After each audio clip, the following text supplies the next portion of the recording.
بر سنگ زدم دوش سبوی کاشی، سرمست بودم چو کردم این اوباشی.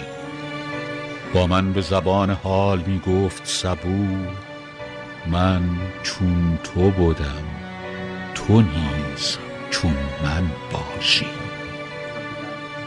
زان کوزه می که نیست در وی ضرری، پر کن قدحی بخور به من ده دگری. زان پیشتر ای پسر که در ره گذری، خاک من و تو کوزه کند کوزه گری.